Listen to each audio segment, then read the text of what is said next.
ஆரோக்கியத்திற்கும் பக்க விளைவுகள் இல்லாத மருத்துவத்திற்கும் ஸ்ரீ சேஷசாயி சித்தா மற்றும் ஆயுர்வேதா கிளினிக், வேலூர் மற்றும் சென்னை பூவிருந்தவல்லி.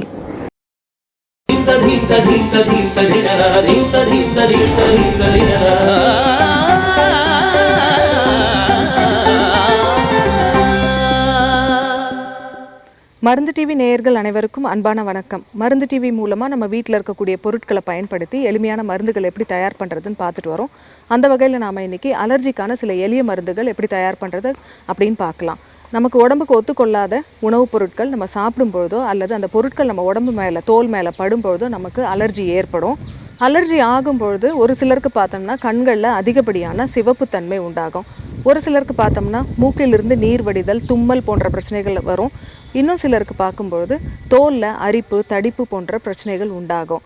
இந்த மாதிரி எந்த கம்ப்ளைண்ட்ஸ் தொடர்ந்து இருந்தாலும் நம்ம வீட்டில் இருக்கக்கூடிய பொருட்களை பயன்படுத்தியே இதை எளிமையாக சரி பண்ணிக்கலாம். தினமும் காலையில் எழுந்த உடனே நம்ம வெள்ளை பூசணிக்காய் சாறு ஒரு 50 ml அளவுக்கு எடுத்துக்கிட்டு அதோட 2 செம்பருத்தி பூவும் கொஞ்சம் சுக்கு பொடியும் சேர்த்து அதை ஒரு ஜூஸாக நம்ம பருகிட்டு வரணும். சுக்கு பொடி சேர்க்காமல் அந்த ஜூஸ் எடுக்கும்பொழுது நமக்கு ரொம்ப கோல்ட் ஆகும். அதனால் கண்டிப்பாக சுக்கு பொடி சேர்த்து எடுத்துக்கணும். அதே போல் மதிய உணவோடு நம்ம ஒரு 2 சின்ன வெங்காயத்தோட கொஞ்சம் உப்பு தொட்டு சாப்பிட்டுட்டு வரணும்.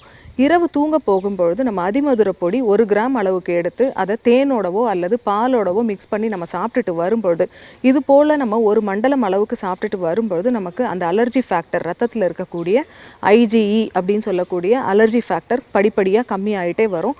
IgE எலிவேட்டடாக இருக்கிறதுனால வரக்கூடிய அந்த அலர்ஜியும் நமக்கு சரியாகும். மேலும் இது போன்ற தமிழ் மருத்துவ குறிப்புகளை தெரிந்து கொள்ள மருந்து டிவியை தொடர்ந்து பாருங்கள். நன்றி, வணக்கம்.